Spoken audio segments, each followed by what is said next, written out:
Hello once again, ladies and gentlemen, and welcome back to Epic LAN. Welcome back to our Valorant tournament. We're into our third match of the day. I've swapped out John P. I'm the Eternal J. I'm joined by Rook now. Fresh off the back of a hangover. I'm ready to go at this point. Mate, how you doing? I'm doing good. I had to start on my hangover on the first game, so, you know, well, some of us don't get the lovely line. Look, we're not famous. I like do this appreciate your sacrifice to the cause of Epic LAN today and the Valorant tournament. That, of course, continues with our matches. We've just seen a bit of an upset, I guess you could say. CSGG defeating out the Goose House boys. Probably not expected from your own side of the things. And we'll get to sort of stick with the CSGG organisation, I guess, as their academy team is now up in action next against the Prins under 18s. Now, not necessarily two teams that I'm personally familiar with here, Rook. So I kind of wanted to like prod you real quick. Although judging from the look on your face, you might not have many insights either. A little bit. This CSGG squad, at least some of the players were here last LAN. We did see them on stream, but they're an academy team for a reason, right? They're not always the most experienced players, not always the best players, unfortunately. Otherwise, they're probably on the main squad, is the simple answer. But they showed us some really great highlights, and I'm excited to potentially see more of that. They're definitely fun to watch, and they've got a lot of good vibes. I think that's the thing about CSGG is not only do they have great players, like we saw just now, but the vibes are immaculate. And that's really important, especially at LAN, and could make a big difference here. Whereas Prince under 18, I don't really know them, unfortunately. Yeah. So it's going to be one of those cases where we have like a little bit of information for a lot of teams on the higher end of this whole tournament as being part of the Beacon circuit and everything. We're talking about a very no number of teams that have been playing a number of different tournaments prior to this point, but this is not the case for the Prince, unfortunately. So they're in a bit of the tough task, essentially being the lesser squad in this particular matchup. So as a result, they're going to have a bit of a struggle time. Obviously for CSGG, I think that as a collective, they'd love to get another victory on the board because they just beat out one of the top teams in the tournament, arguably. They're definitely on that board of the Beacons, as I mentioned before. And for them as well, just to continue their run so far, they've only played, I think, a single match so far in this group stage. So just to get things going into their third round, opportunities to sort of like pick things up. Scratch actually, they both have played 2 matches actually so far. So both of them have been down on losses as well. So haven't yet to see a victory from either side. Yep. We have no buys because we have 16 teams, which is the perfect number for a bracket. So fantastic. Oh, other than, you know, going up to 32, then, but that would be fantastic. 64 but yeah, teams, Alan? I would be down. 128? That would be way too many. I don't know, man. I don't think I can handle that. I really couldn't. What's double 256? I've never actually seen it bigger than 256. 512. 512, yes. Yeah. And it's 1024. 1,024 teams at LAN. You want to do that, Rook? I mean, that's literally 5,000 plus players. Wow. That would have to be a pretty big LAN. That would be very exciting, but also exhausting and terrifying to have to actually set up. I wouldn't be jealous of anyone who I mean, it's theoretically possible. Theoretically, yes. Theoretically, a lot of things are possible. If anyone out there wants to throw us a bunch of money, then by all means, please, we'd love to. It'd be hard to get 1,000 teams to sign up. I don't know. I mean, probably that's a good shout. I mean, again, theoretically possible, practically probably less or so. But again, for both teams, in terms of our 16-team bracket and group stage, obviously to get the first win, to get that first win on the board is going to be very important here. And arguably for CSGG Academy, this is probably the best opportunity to do so, right? Yeah, but I mean, definitely, possibly. I mean, Prins, actually, now that I'm looking at the roster properly, I kind of didn't really remember the name, and there's not too many players on there, I know. Do have a couple of strong players, in particular, Bowen is someone I've seen around a lot, and it's definitely fun, really fun to watch, so we'll definitely get to see some of that, and that'll be interesting. But I think CSGG are well organized. I think that's the important thing about them in both their main squad and their academy squad. Work in concert, and that's so important. Even if you don't have the aim, you know what? It doesn't matter if Bowen's an absolutely cracked gamer. If I flash him and we peek him as 2, what is he doing? He is dying. That's what. Very, very blunt there from your side of things. But actually, you talk about the roster for CSGG Academy, and on the tournament platform, they have 8 players listed. So just walk me through the roster itself and tell me what who's playing today and what we know about them. Well, on CSGG, we have NK, Rossi, Morg, Mythical, and Cyanide, I think, might be playing. I'm not sure exactly. They haven't chosen who's exactly going to be in the lobby, but they have a wide variety of different people there. I believe their manager is also playing, and I think the oldest person playing today, maybe some of the CSGO boomers might have... You're tapping me on the shoulder. I'm only 25. Calm down. I'm not that old. Jesus. But yeah, coming on in here. And, you know, it's great to see that people have...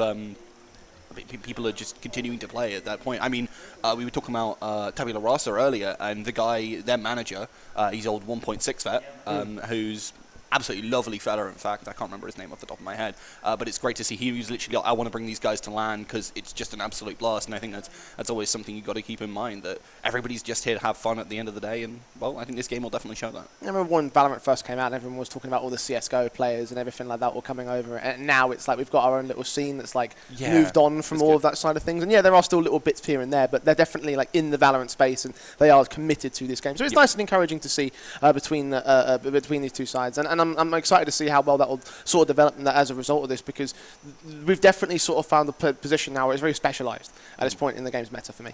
Yeah, that's good.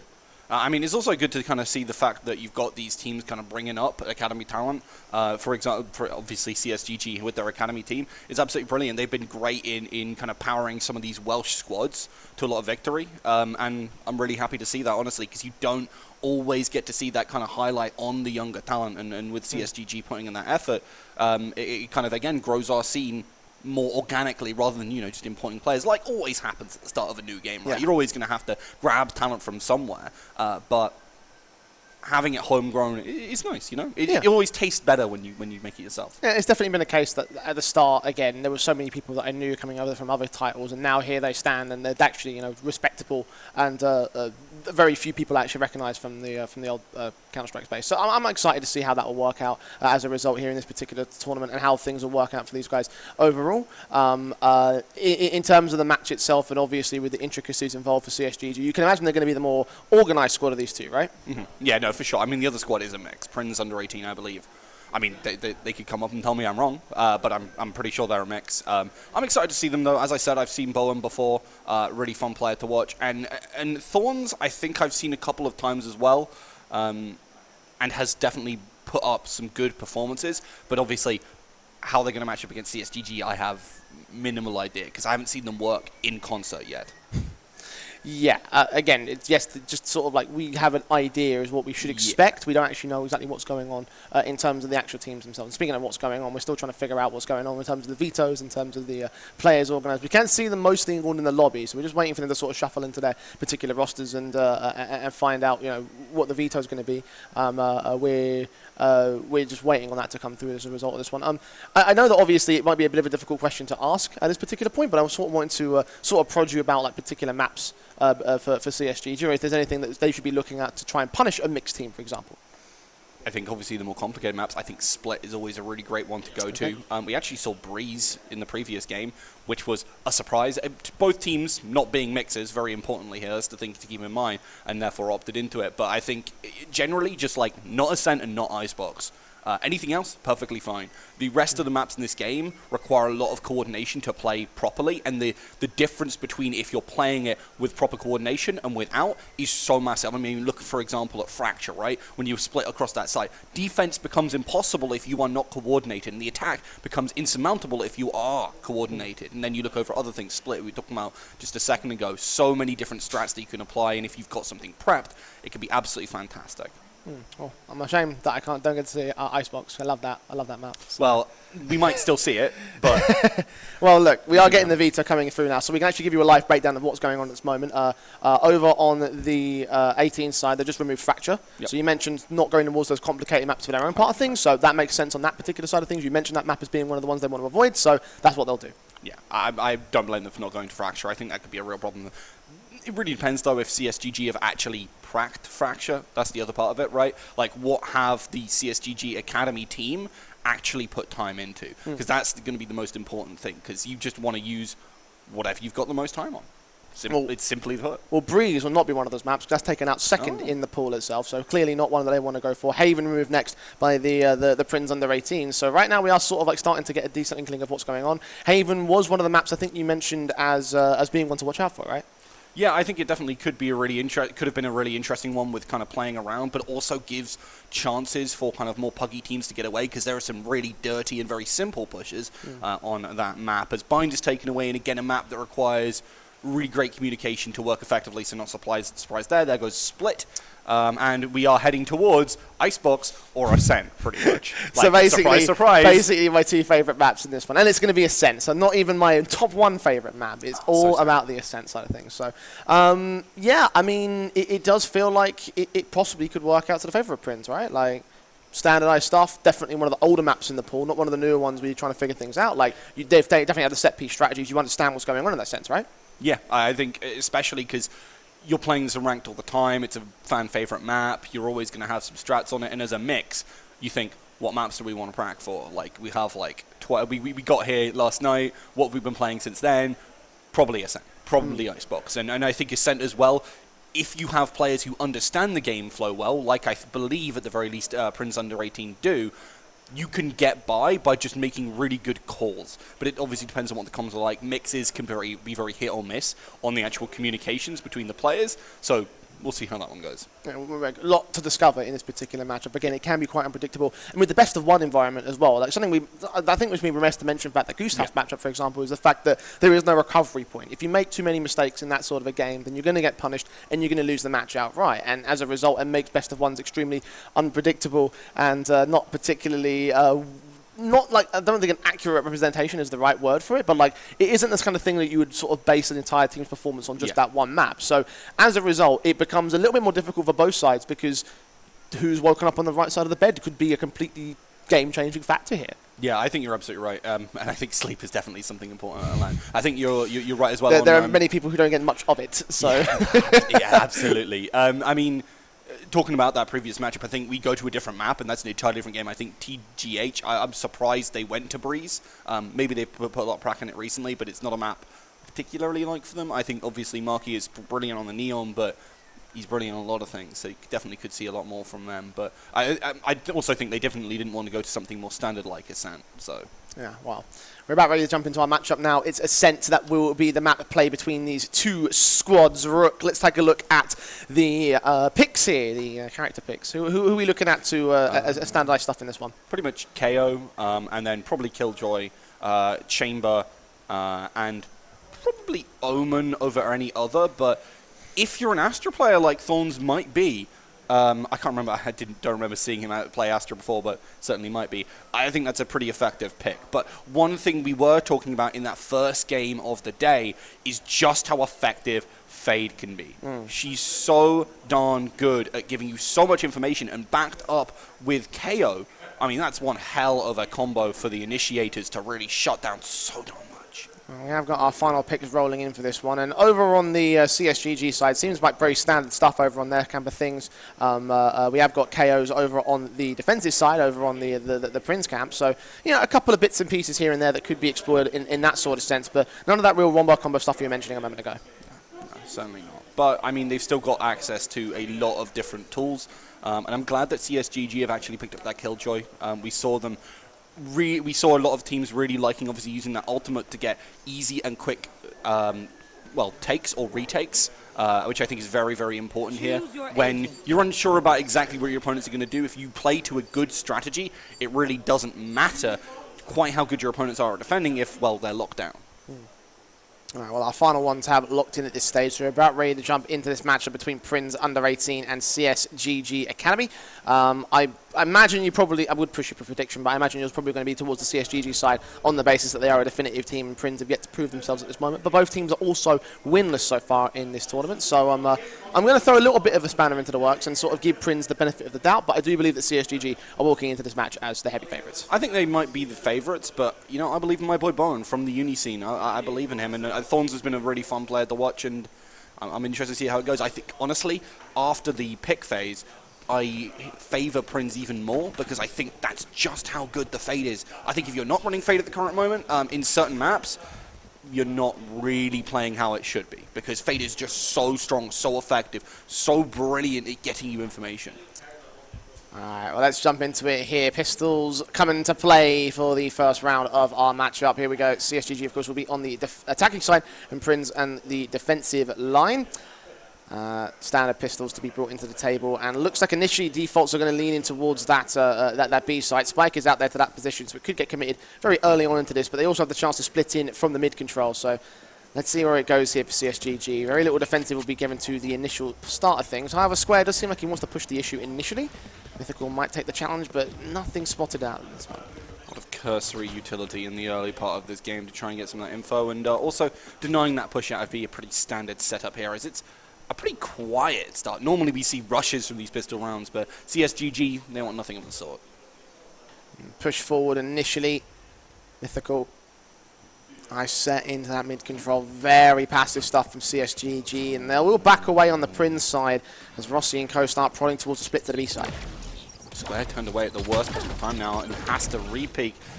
Usage of the Astra utility to try and catch him on off guard, but it doesn't quite happen yet. It's Cool Kid who's hitting those shots, trades 1 for 1, almost gets a little bit more, but that utility buys them some time, and Thorns and the gang, they just push on through and take down 2, as CSGG were not expecting that. Yeah, Rossi now standing as the last player left on the CSGG side, 1 versus 3. Such a tiny amount of HP as well, 10 points to his name. Needs to get the headshot, it's not going to happen. Triple up to Square, and a pretty decent pistol to start things off for the Prins side.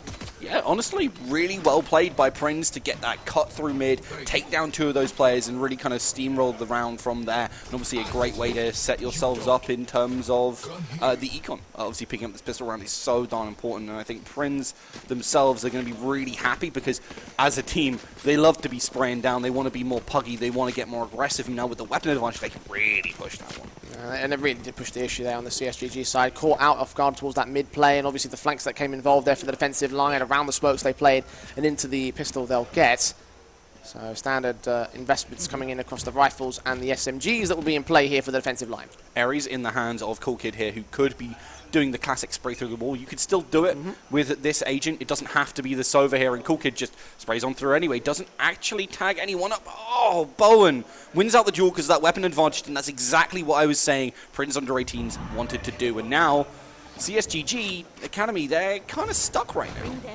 Not much that they can do in this particular moment. They're just being forced away by even further utility. Rossi just holds the line for the time being, and now the sprays can continue. Cool Kid looked like he was getting the kills there, but Square actually pushed the issue in towards mid, getting the triple. Bro in there with the final. It was a 2-0 start for the Prins camp. Again, pistols were brought out for CSGG, so nothing too out of the ordinary there in that round. Yeah, look, they're pretty likely to lose that one, but really well played by Prins under 18, by the fact that they didn't lose a single person there. Really clean on it, good communication. They said, okay, Square, Bowen, push up, take them down. It's a very simple equation, but hey, if you can apply it, especially as a mix, right, that's fantastic to see. And the start has been found, the follow-up rounds now with the guns coming through for the CSGG side. All standards out on the Vandals. Bowen tries to force the issue initially with some very fast plays up towards the A main position. Might get caught vulnerable, but might catch them off guard with their sides turned away. Bowen only with 1 good frag. Mythical there with a quick trade. Yeah, I mean, Mythical took a little bit of damage, but unfortunately for Bowen, his spray transfer wasn't quite good enough, and obviously at some point you get that random spray. You're not quite going to be able to get what you want to, especially with that Spectre, but Square pushes up. Oh, sees the gun barrel as well. Managed to get out of this, sees 1, almost gets the second. Again, the 1-for-1s, thanks to the weapon advantage over on the CSGG side, are going towards their favour. You mentioned that against the pistols in the previous round, but now the attackers have the advantage, although not the HP advantage here. 3 players untagged over on the defensive line. 1 player, however, tagged extremely low on CSGG. Yeah, Cool Kid can hear it, knows that they're coming, sends out the Prowler, wants to get that info, wants to spray on through, could easily take down Mythic if they got some shots on target, but it doesn't happen. Rifles able to trump the LMG, so the spike will get planted and attack. The retake comes in from 2 different sides. EJR in from main, Thorn out towards the heaven position, swing out, and NK just has the mark on the player. So 1 versus 3 for Thorns now to prod initially. Knows that a player in main will get the kill. Where are the other 2 though? That information is not obvious to them. Checking around the side, but needs to look into dark, and Thorns is just hoping that someone presses in from garden in the end. Spot burst comes through, and Morg says no. First round won by the CSGG Academy. I can't believe Mythical survived that one. So many close calls for this player, but it didn't quite lead to their death, as 3 players, I believe, sprayed them down, but none of them finished it. So Prins under 18s losing that round there, but it's not all bad for them, right? That was their bonus. They've still got the cash in hand. They've got the null command now as well for Square, who really can just push on in, essentially, with that rifle, with that null command up, and just be a fantastic way for this team to entry here. Either that, or can back up Bowen with a little bit of extra firepower. And the start most certainly has been found. Again, both teams sort of very set in their ways and set in the early 3 rounds of things. The true guns come back for the Prins under 18s, and they're trying to get a bit more aggressive for it. They will see the initial turrets and take them down. Cool Kid will try and lead this charge forward as Thorns will strike first. In from short, they are pressing in against the CSGG side. Press up for Rossi, will find Square on the trade back, and NK is pushed in back further and passive towards the T-spawn. There's Browen with a decent kill, alongside Cool Kid to follow suit. A 4-on-2 situation. Prins now with the advantage, extending it even further. Rossi trying to engage, does get traded back. Cyanide with only one decent frag, and CSGG will concede the follow-up. Yeah, really well played there by Prins as well to get aggressive in a lot of those key areas, really allowing them to shut down CSGG Academy's attempt to push on through. Didn't use the ultimate, importantly, and they're still generating some more of those. And again, I want to put a point on that fade. So much information coming from that character. Sure, Sova can kind of do something similar, but alongside it, you also get that help in combat by managing to tag down those players and just make those frags ever easier. Once again, economical problems will set in for the CSGG side. Prowlers again press forward, and so will the rest of the attacking forces. EJR with the easy lineups against these pistols. So many teammates around them. A couple of trades back from NK and Co. But suddenly last player standing, easily mopped up by EJR and everyone. Triple up for EJR, in fact, in this round. And that was decimation on another level. At least a couple of players did get taken out, so there is a little bit of damage being posted up there by CSGG, but nothing really major here. No, they still have the econ, right? Prins under 18s. They have 4 rounds in their bank, and, well, they have their bank completely full. They're perfectly fine on this one. They still have access to some of those ultimates, but CSGG Academy, they've got 4 available now, and I think that's going to be the point of power. The most important thing for them to be able to do in the coming rounds is if they can get some good usage of those ultimates, use that lockdown well. However, this has got to be the round. They need to do as much as they can here, and if they lose out on this one, it's really going to sting.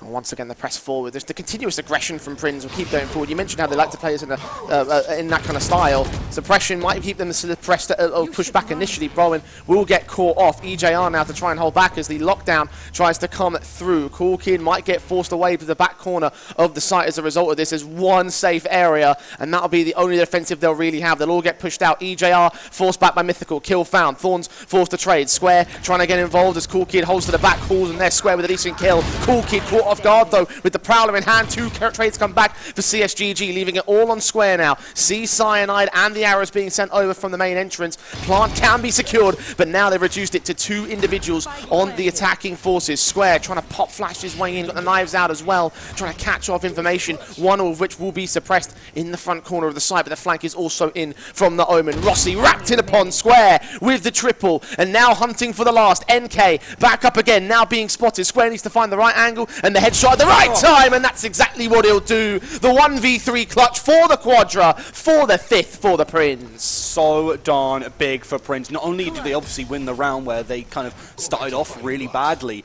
CSGG invested at least 2 ultimates there that were really big ultimates, right? They invested the lockdown, they invested the null command, and to no avail, right? I was a little bit suspect, right, of the fact that they used the null command, then they used the and then they used the lockdown. But, I mean, it got them to the site, but then they just couldn't close it out. I mean, Square's performance has been exemplary, hasn't it? Yeah, 12 frags so far in this game.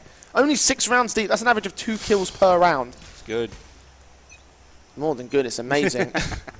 Truly great stuff, and now CSGG have got to fight back with a vengeance. Already Bladestorm's been called out so early. EJR will get called off by the KO knives. Mythical headshots to find, not seeing the player in the backside. Now sees the head, but can't land it. Eventually Thorns will get caught, and now A's been completely opened up.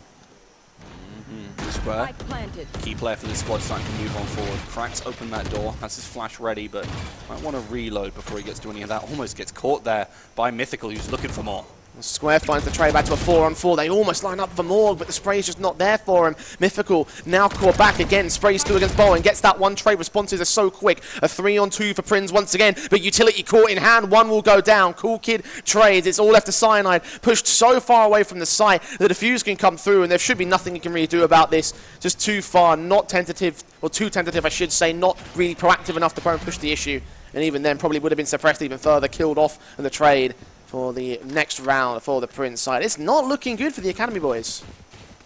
It really isn't. Things were looking fine a little bit earlier on, but as it's kind of progressed on forward, I mean, Square's gone to town. Again, maintaining that 2 KPR.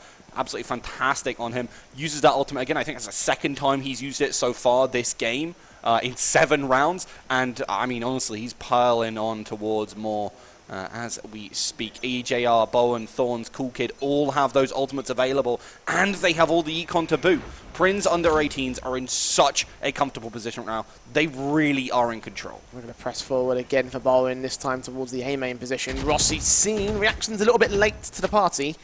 We'll continue to swing for information, get the kill alongside Cool Kid's initial frag, eventually overwhelmed with a numbers game. More with one decent trade. Still a 4-on-3. Yeah, making it 3-on-3 actually. Bowen does get caught off. Thorns continues to press the issue though. Rossi with a swing, and Thorn gives up his life. So a 3 versus 3 now being found. Yeah, I was a little bit worried because the spike was on that B site, but because of the teleport from the Omen, it wasn't all bad, but Morg flicks over. Brings back the advantage for CSGG Academy, but the retake is on for Prins, and they've worked from worse positions in the past. EJR ready to get out of dodge. Swinging forward initially, having backup as well. You've got Cool Kid charging in, overwhelmed by Morg. Triple for him, and Rossi there to take down the last. Get that second round on the board for CSGG. And when they look confident, they look great, but it's not all the time when that happens here, Rook. It's been a bit inconsistent from them, unfortunately. I mean, it's been when Prins are dictating the flow of the game, CSGG have not been able to enforce their game plan, right? When you're a strat-heavy team like that, I think it makes sense that if you're able to control things, it's fine. But Prins under 18s have just been so dynamic, so aggressive in Square, and in pretty much everybody else. I know they've not necessarily got the most amount of frags on anybody else because Square's been doing all the killing, but I mean, each of them have made those individual plays and popped up and been in the right position at the right time.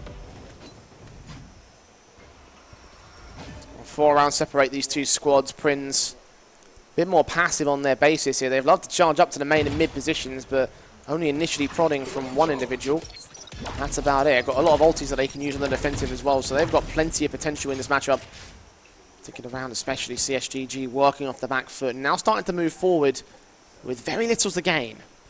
So little to gain, but you can see that CSGG, they really want to try and get something, anything, but Prins are holding angles. How Square makes it out of that alive, I do not know. There goes the flash, trying to set up for it, buy themselves a little bit of space to escape from that position. 3 players detected, and that mid is still a big question for CSGG. Yes, they have it, but where do they go from there? They're looking towards that B site, right? Ton of information gained for Square here. Like, that's going to cause a lot of rotations to focus on the mid position, continue to hold the main entrance. What a flick from Bowen. A great kill on Mythical with Cool Kid following suit on NK. EJR also gets his piece of the pie, but Cyanide with a responsive. Now holding down the mid control on his lonesome. Backup also splitting in towards the B side. Bowen's got to get dealt with, and indeed he is. But Square on the wraparound. Cyanide gets him with a triple, and Cool Kid's forced down to low HP. 2-on-2 situation. CSGG Academy now just to isolate this one player. The sprays through with the wallbangs. Cool Kid trying to get out of dodge. The sprays through, coming in for damage, but not to the kill. It's all to Thorns now.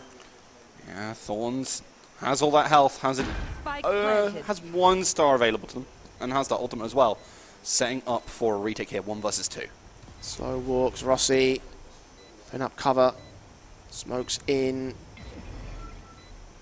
Thorns will put up the gravity well. Force forward, C1, bursts through. The spray's not there.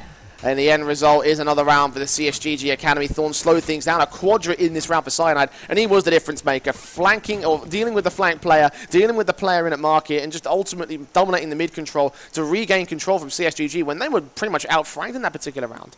Yeah, CSGG realizing that sometimes it's not about those strategies, it's not about going for any of that, it's about hitting those shots. And we've had a couple of players now in a row just pop off like Morg, like Cyanide in the last 2 rounds, and that's what's let them pick up those wins. But Prins here, finally using at least one of those ultimates with the Tour de Force coming on out. And I believe, can we just see the scoreboard very quickly again? That's 0 kills over the last 2 rounds for Square as well, and obviously that's a big difference maker. Ulti's called in by the offensive side. They try and charge forward. Thorns with 1. Cyanide with a trade. Tour de Force ready for EJ. I've got Showstopper out somewhere else. Cyanide will get dealt with. So the trade's found to the 4-on-3 here for Prins. But all of that short on A presence removed means that B's completely opened up. Hard stacking for Prins. The spike will go down easy. It's the retake they've got to be concerned about. It's going to be very problematic, especially with so much utility still available to them. And they have that Fade ultimate as well to just walk onto site and, well, be a living nightmare for you. Plant to be secured by Morg. 4th player on the way in from the main entrance. 3 held out of market. Again suppressed by the knives. Spray's trying to get the wall banks together, but so far so little is found. They're just further putting out utility to suppress them for as much time as possible. Prins walking their way forward. Suppression will only last for a little bit longer now. Here they come. Bowen forced forward first and foremost to try and hunt the Mythical with a decent kill alongside NK and Morg, who still hold the line. Cool Kid, last player standing, gets a double, needs to land the triple on the spike, will tap it once and continue playing Ring of Roses slowly but surely into the right entrance at the right time for the triple for the 7th for Prins. Looks like they all tagged up those other players on CSGG, and Prins just about managed to make it happen. Great play from the Fade here, using that ultimate. But that was a lot used in that round, right? That was 3 ultimates used by Prins under 18s. They picked up the round, they stopped CSGG from starting to get that momentum, but it was a lot. It was indeed. Cool Kid deserves credit now, because now he's getting his clutches together. You mentioned Square not having many frags and not finding any in the last 2 or 3 rounds or so. Well, Cool Kid just found them all. Yep. Wonderful stuff. Second top of the board as a result, and overall, like, his position is pretty much above the rest of the top fraggers of the CSGG side. So individual speaking, the average might be better. Hunter's Fury being brought out to try force the defensive line away from Cyanide, try and fire those common hiding spots. Flush them out of that angle as Cool Kid now holds the defensive. There's one player that's crossed. A spray through, controlled against Rossi. Gets that kill Morg with a decent response here. They've also got lockdown to drive the defenders out of the site. So with those entries, it should lead to a site take. Should indeed. Thorns has to back off, knows that they're just trying to buy some time, but they get a good frag onto Cyanide here. That means a lot of the info, they're very blind on this site now, are CSGG. So that's something important to keep in mind is that, well, they start to play towards and look for a retake. Flash has already put out. Boombot dealt with Bowen, pressing forward. NK with the kill. Mythical with the follow-up. Thorns leaving it all on Square. Yeah, time to shine, son. Knives out, trying to suppress. Gets 2 of them. Not all 3 players on the back of the site itself. Where does he attack from? 56 HP as well. Not a lot of HP to work with. Overall advantage sits with the CSGG side, and they'll just get suppressing him even further. They can counteract with similar stories. Might try for the exits back towards the main entrance over at the defender's side. Swing forward, kill will be found against his name as NK closes, and CSGG get right back on track. Yeah, and after what was a pretty dire start from CSGG, they're starting to find some of that footing. They've got a good couple of rounds in here now. You end this half 7-5, you're not too hard done by. Not terrible at all, honestly. For the attacking side as well. Yeah, it's pretty good. So I think CSGG, right, they've started to find that footing and showing that they can actually shut down a lot of the aggressive plays from Prins under 18s that has really been the success of them. The question remains, though, with the side swap, are they going to go back to being lost, or are they going to continue to be comfortable? And that's questions to answer in the follow-up rounds off the back of this one. Of course, final round of the half. See whether Prins can close out the 8-4, whether CSGG can get their recovery round. Couldn't make it 6-6, unfortunately, but Cool Kid has plans. He faces into 3, though, and those plans get put to rest in an instant by Cyanide. By Cyanide there. Bowen backs off.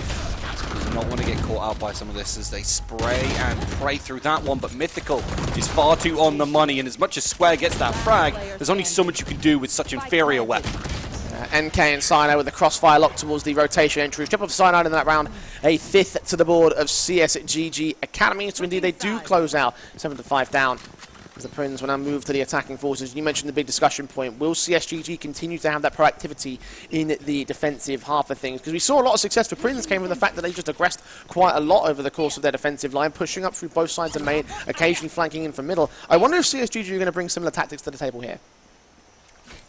I think they probably won't, purely because I think CSGG are a more slow, more patient team. Also, their team comp does not particularly lend itself well towards it. They've got a proper Sentinel. They've not got the Chamber, so they can't be as aggressive in that way. They've got the Killjoy, who really wants to sit on sides, play it slow. Same thing for the way that Cyanide has at least been playing this so far. They don't really want to have to push on out. Pistols again with Prowlers put out initially. Prod towards that B site with Mythical diving away from the short control. Mid pretty much uncontested for the moment, but Prins will make their way up there in the end. CSGG now have 2 players on the back of the B site. Rotations are coming in pretty slow for the CSGG Academy side. Prins under 18s.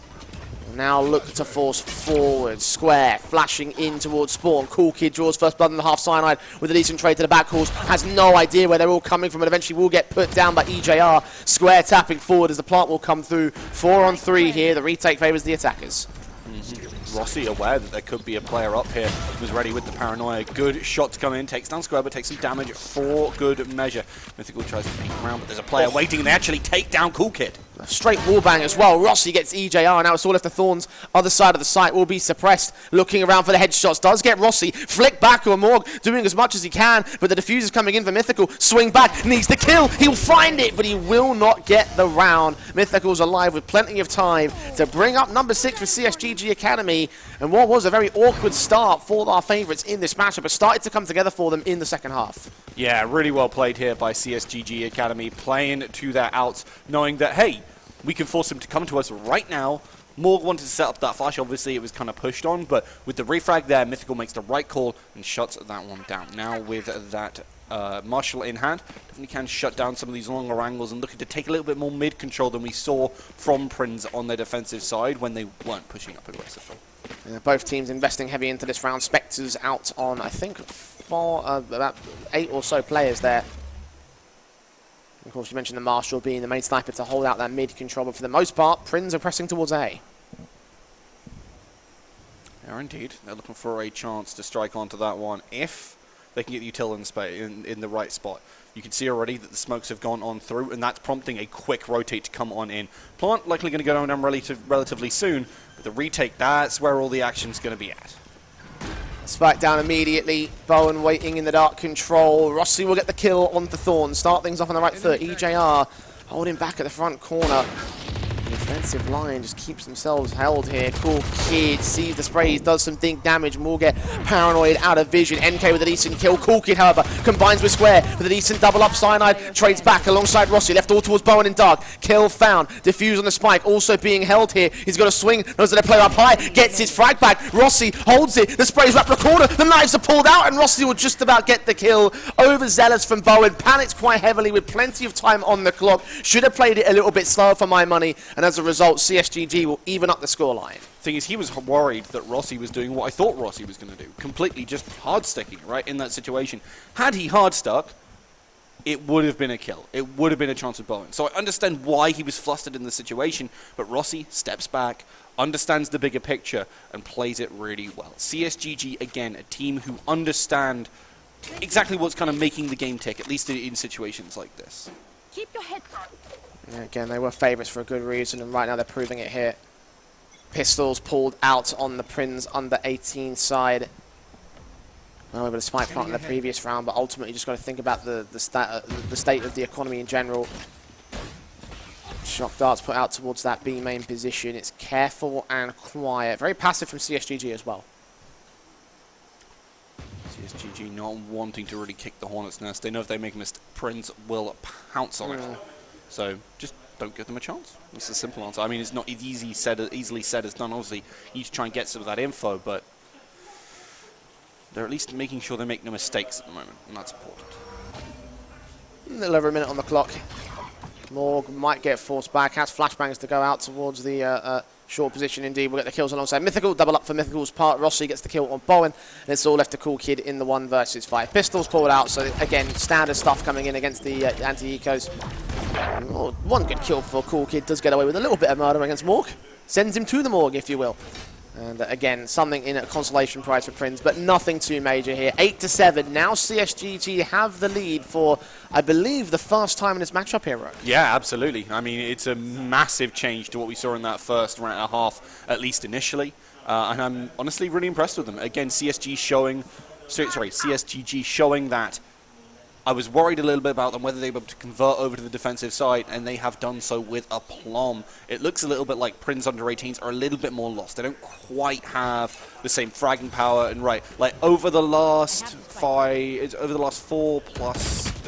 7 rounds, there's been 3 kills for their KO squad. He's done so little here, which is tragic considering how well he kicked things off. This time the KO on the offensive side is going to get removed from play to CSGG. Again, adding more hurt to the Prins side. Oh, Thorn's flank available on short. What a shot that is. Perfect burst to the head of Cyanide. Cool Kid now suppressing, rotates back from the CSGG camp, but the spike does get planted. A 4-on-4 situation. They continue to try and hold the line here as CSGG set for the retake. They'll just get smoked off even further. Indeed. EJR holding down the angle, tries to find the shot, but Rossi manages to hit it out and manages to get 2 here. Bowen just out towards dark, overwhelmed in the end. CSGG starting to make this look really easy now, Rook, and that's a real big concern because Prins, you mentioned, they're characterized by their pug styles, their aggressive forces, and whilst that in theory should work to the attacking side, it's not worked so far here in this half. It really hasn't. It really hasn't. Prins under 18s look lost. Their aggression would be good if there was more force behind it, right? CSGG are cutting that out from underneath them, getting some of those early frags, denying away that KO is very important because obviously he not only brings flashes, which is one of the few flashes they actually have on this squad, but also brings the ability to stop that utility from being such a problem. And right now, CSGG are able to use it as much as they want. Overwhelming the Prins side from here, taking a 2-round lead above them with pistols being pulled out for the majority of players, it looks like. Hero rifles. Going to go back to the Spectre in the end for Square. Probably the right call to make to even up the economy line. 2 of them can come out as a result here for the attacking forces. See Cyanide ready to burst through on the Odin, doing very minimal damage overall here. Bowen pressed by the Nano Swarm as well, so the entryways are cut off from the attacking forces. CSGG have all their bases covered. Showstopper might try and change the whole game, however, Cyanide is going to get picked up. Swing back in from Bowen, only good for the 1 frag. Mythical with the instant shot to shut him down. The spike plant should be secured. The retake will be on for CSGG here. Yeah, I mean, they only need 1. That's the important thing to keep in mind. And NK will only take 1 head away from EJR, and he only needs to take 1 to take him down. Now, 4 versus 3, 3 versus 3, as the spray from the Odin manages to claim another victim. Odin was brought in by the CSGG side, now turned against him. Low HP, gets the KO as well here. Suppression involved, Square sprays down Morg. Rossi will get the instant trade, can also pick up the likes of Morg as well. The taps forward from Cool Kid, the sprays of the Odin Thorns continue to hold the line as Morg's brought back into play. CSGG, slow creep, but time is of the essence as Cool Kid puts another player down. Rossi with a trade, and they try and hold it back. Haunt's going to get destroyed for Cool Kid's part. Taps again, continues to fall away. 26 points of health, going back for the rifle, and will now need to press the issue even further. 1 player caught off, back turn. The defuse is being held though as Morg swings, gets the kill. Does he have time for the defuse? No, he doesn't. Time was stalled for so well on the part of Morg.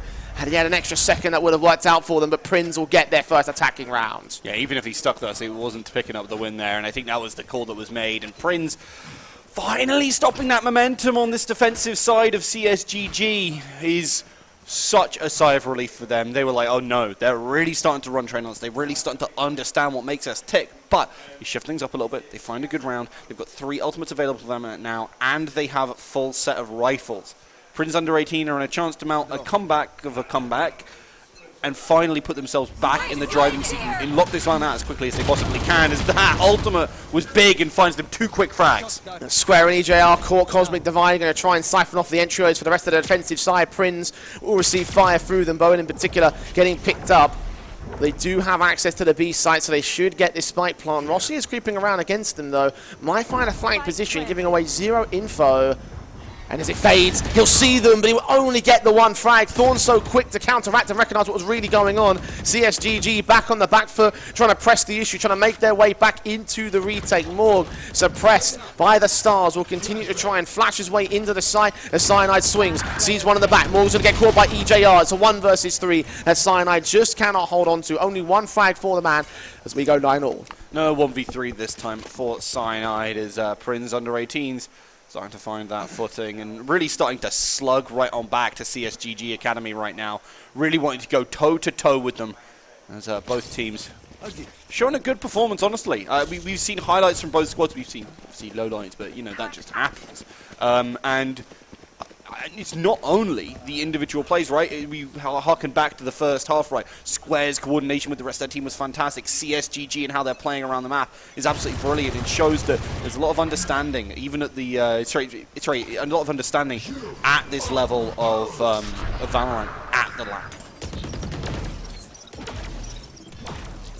Prins forcing the issue again. Cyanide only good for the 1 kill. So quick trades from the attacking side. Square and Brown charging in against them, a 4 versus 3. Spike plant, of course, will come through as Square continues to aggress. Might even look for more, but Rossi gets 2 headshots. 1 to come back for Bowen now on the trade. It's all on Morg to the 1v3. Gets Bowen on the responsive, and now presses the issue. Flash in to get out of market in the 1 versus 1. Further util placed down. Reads Thorns like a book, but doesn't turn the page. It's 10 to the board of the Prins side as they regain the lead from CSGG. Very streaky kind of game. We saw Prins take the early control, and CSGG start to come back, regain control with the 6-round streak over the turn of the half, and everything now 3 back for Prins to regain control of the situation. This one's turning out to be quite the streaky kind of battle here, Brooke. I thought it was going to be relatively over when CSGG had such a performance at the start of his half, but I was hella wrong. 2 ultimates available now for CSGG, and they have access to that lockdown, so retake should be relatively simple for them if they want to invest it, but I'd still be worried because Prins under 18s have a decent number of ways to get rid of that lockdown. They have the paint shells, they have the fragment, among other things. All 5 players looking to lean in for the Prins side towards that A site, 4 of which are already pressed in towards main. 1 to hold down the mid flank in case it comes through. We've got 3 ultis in server 2, which sit with CSGG. Morg plays anchor on the side. Dark cover will go out, will suppress any real opportunities to attack for the time being for the Prins Skies. I say that, however, and they are putting stars down. Gravity well, smokes in. Morg trying to see if he can get out of dodge. The nades are sent back over. 54 HP. Thorns with a decent kill, but Rossi on the boost gets 2 with Mythical's responsive. 3-on-2 scenario for the CSGG side, but there is a defensive ult coming out. The Killjoy, the lockdown might suppress them. I don't think there's an angle in which they can hide on the side. They're going to try and look for the kill, but no. NK and Mythical will find the forced out positions, and CSGG will equalize again. That was a wonderfully placed lockdown there. It really was. Again, CSGG showing they know how to use that utility well, and that's why I was saying I really want them to be running this Killjoy. I think for a team that understands that, you know what, they don't have the best strats in the world, but they've got some darn good ones, and they're making great usage of them. So CSGG understanding where they're at, and it shows again that org and that academy status does mean a lot. It gives you a real chance to grow as players and understand your limits, because that means you can really push yourself to them. Pushed themselves to the limit on this particular matchup. 10-all to the board. Tour de force has been brought out as well by the Prins side as they try and force the issue. Very broken situation with the money state, but the information gain there, but a recon dart is so massive for the defensive once again. Square might get forced. Bowen now into market. Hearing the boombot coming out here. We'll wait for the moment to strike as Cyanide has a crossfire locked in against the first player. Square to 4. Mythical to follow suit. Thorns picked up Bowen. Left for the decent trade alongside the EJR. Moving in. Tour de force flick does not land. Can't get it. 4 shots left. Further suppression as Rossi gets his backup. Swings out. Still can't land it. Overwhelmed by the Nano Swarm. And CSGG Academy now have the advantage. 11-10 above Prins. What does the buy state look like here? I mean, it's doable. That's the thing, right? But if you lose this here as Prins under 18s, the game is over. You lose on the next one. You have no economy. Yeah, sure, you have 2 ults, but importantly, it's not the it's not the tour de force or anything like that. It's not like you've got the jet available. And it makes it very, very difficult. It would have to be like Bowen finding a 2K with the showstopper, which is, I mean, it's possible, but you really just want to win this round. That's the plan, but easier said than done, obviously. Operator in for Mythical will try to press the issue as he tries to make it look easy. He knows that they've gone quite stack heavy into this position. Information gain on so many. Kill found for the Thirst. Needs to get the sprays in for Morg to get the trade back because he's a dead man. Hunter's Fury also out from Cyanide, trying to read where they're coming in from, but just missing every single one. Now back to the rifle as Square tries to lead the charge into the A site. As indeed, Boombot goes out, but they actually choose to change up what they're doing. Wait for EJR here, who's so key. Walking forward. Unscathed, undetected, leaning into Garden, but Morg with the kill. Now leaves it to 2 for Prins. Showstopper out for Bowen, needs to get a shot in, but no. Cyanide puts him down square with 1 and 2, but with 1 HP. Will not last to the pistol of Morg, as CSGG Academy will get to match points. Yeah, I was about to say, are we about to see the square pop off again, like we saw in that first half, but it just didn't happen. And unfortunately now for Prins under 18s and their fans, backs up against the wall, minimal eco. I mean, they've at least got rifles, but not the best rifles and not the best armor state either. Those ultimates are going to have to be the points of power. And I believe if Square can step up here, they can win this. They can bring this back to a draw and head to overtime. Oh, absolutely possible. We've already seen how that Cosmic Divide were able to siphon off the defensive line, and CSGG play behind it to allow all the control. And indeed, they will utilize all those ultis. 4 hostiles detected over on the attacking side. So rotations are coming for the stack, though. CSGG have responded with those knives, and they might be suppressed for the time being. They might be marked for death. The flash is in. Will catch off one. Mythical's operator gets a kill. Rossi straight through the smoke gets his kills back in his own right. NK with a decent trade back. It's all to EJR. 1 versus 3. Such low HP. Spike is in the open as well. And on the other side of his angle of attack. He's changing up his plan though. He's flipping around. They are, however, completely watching for him. They were ready. And CSGG Academy show Prins under 18s just what they have ready. To be fair, though, Prins made it close. Again, such a streaky game, so back and forth. It started with Prins being such a dominant force in the start of the game, and then it comes back at the turn of the half. Then that's when the CSGG boys were able to bring it back and start to hold dominance of their own. And then from there, it was a case of just streak after streak after streak, leads being traded back and forth. That wasn't a bad game there from the under 18s. No, it certainly wasn't, and they showed that they certainly have some talent. But unfortunately, as that mix, they've not had a chance to really grind out. Maybe if they stuck as a team and kept on going, they'd be able to find some more success. But, well, it's a mix for a LAN. That's not always the way it's going to go. Well, look, at the end of the day, they've proven something right here now. Like, at the end of the day, you don't always have to win to show that you've got decent talent. Like, if you can make a game like that happen, it shows that you've got something to your state of things. So, fair play to them, because truly, I thought it was going to be a bit of a one-sided affair because we didn't know much about them, but the CSGG Academy definitely had their names pressed and their confidence tested in this matchup. But the bottom line is still the victory here, Rook, and they do get their first win on the board in the group stage. Yeah, impressive for CSGG Academy to be able to pick that one up, and certainly a lot of strong teams. That's what makes it so darn hard, but also so darn worth it. That's the most important thing of all. So congratulations to them. Indeed, congratulations. As we move on with our day, I believe we've got a scheduled break-in now for lunchtime for these squads. But the game that will happen at what's scheduled to be 3 p.m. BST is going to be Jokers versus Cognizant. So another game that could end up being quite the decisive one here in the fourth round of the group stage. So we'll head towards a break, and we'll head towards an extended break, and come back relatively soon with our fourth match of the day.